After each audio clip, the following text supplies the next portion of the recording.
Mutasi. Berdasarkan bagian yang bermutasi, mutasi dapat dibedakan menjadi dua. Yang pertama, mutasi gen, yaitu perubahan yang terjadi pada susunan kimia molekul DNA atau gen. Yang kedua, mutasi kromosom atau aberasi kromosom, yaitu perubahan yang terjadi pada jumlah kromosom dan perubahan struktur atau urutan susunan DNA pada kromosom. Penyebab mutasi. Agen penyebab mutasi terbagi menjadi tiga. Yang pertama, mutagen fisika, yaitu radiasi sinar kosmik atau alfa, beta, gamma, sinar X, sinar UV.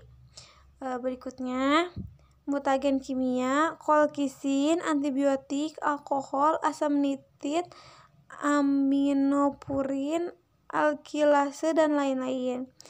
Terus yang terakhir, mutagen biologi, yaitu bakteri dan virus. Ada juga mutan atau yang disebut organisme yang mengalami mutasi.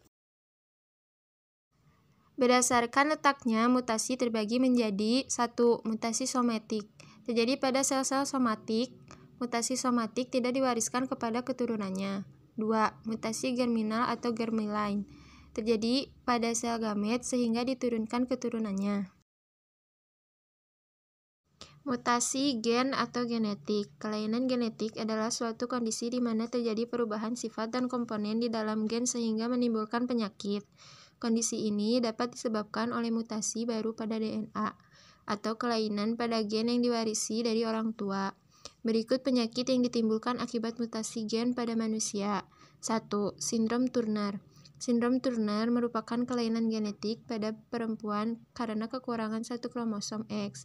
Biasanya perempuan memiliki kromosom seks XX yang berjumlah 46 buah. Tetapi pada penderita sindrom Turner, kromosomnya menjadi XO dan hanya berjumlah 45 buah. Penderita sindrom Turner juga mengalami infertil. Ciri-cirinya, laman headline mewartakan, wanita dengan sindrom Turner menunjukkan karakteristik fisik tertentu saat lahir dan di masa kanak-kanak, termasuk tangan dan kaki bengkak pada bayi, bertubuh pendek, langit-langit yang tinggi, telinga rendah, kegemukan kelopak mata, terkulai kaki datar. Wanita dengan kondisi ini mungkin juga memiliki masalah medis lain yang terkait dengan sindrom Turner, termasuk cacat jantung, ketidaksuburan, masalah dengan perkembangan seksual, gangguan pendengaran, tekanan darah tinggi, mata kering, infeksi telinga yang sering, skoliosis, atau kelengkungan tulang belakang. 2. Sindrom Jacob. Sindrom Jacob hanya diderita oleh laki-laki. Sindrom Jacob terjadi karena ada satu tambahan kromosom Y pada susunan genetik laki-laki, sehingga kromosomnya menjadi XYY. Meskipun menyebabkan kelainan genetik, sindrom ini tidak diwariskan secara turun-temurun. Ada beberapa tanda dan ciri khas fisik lain yang terdapat pada penderita sindrom Jacob, yakni 1. Letak telinga di bawah posisi normal. 2. Tulang pipi rata. 3. Jari tangan terlihat melengkup. 4. Postur tubuh sangat tinggi. 5. Ukuran kepala cenderung lebar. 6. Jarak antara kedua mata tampak lebar. Terakhir, kelainan tulang belakang, misalnya skoliosis. 3. Sindrom Klinefelter. Kelainan ini disebabkan oleh kelebihan kromosom X pada laki-laki. Oleh karena itu, pada penderita Klinefelter, kromosomnya menjadi XXY. Ciri fisik yang terlihat dari penderita sindrom Klinefelter yaitu 1. Payudara membesar. 2. Ukuran testis dan penis lebih kecil dibandingkan ukuran pada umumnya. 3. Jumlah sel sperma yang sedikit sehingga mengakibatkan sulit untuk membuahi sel telur. 4. Rambut yang tumbuh pada area tubuh yang sedikit seperti rambut pada wajah, ketiak, dan area kemaluan. 5. Otot tubuh yang lemah dan tidak kuat, tidak memiliki banyak energi untuk beraktivitas sehari-hari. 6. Memiliki gairah seksual yang rendah, munculnya masalah bahasa seperti membaca, menulis, dan berkomunikasi. 7. Sering merasa cemas dan tidak tenang, masalah saat berinteraksi dengan sosial. 8. Gangguan metabolisme seperti diabetes. 4. Sindrom Patau disebut juga sebagai trisomi 13. Pada penderita sindrom Patau terdapat 3 salinan kromosom dan mengalami kelainan pada kromosom ke-13.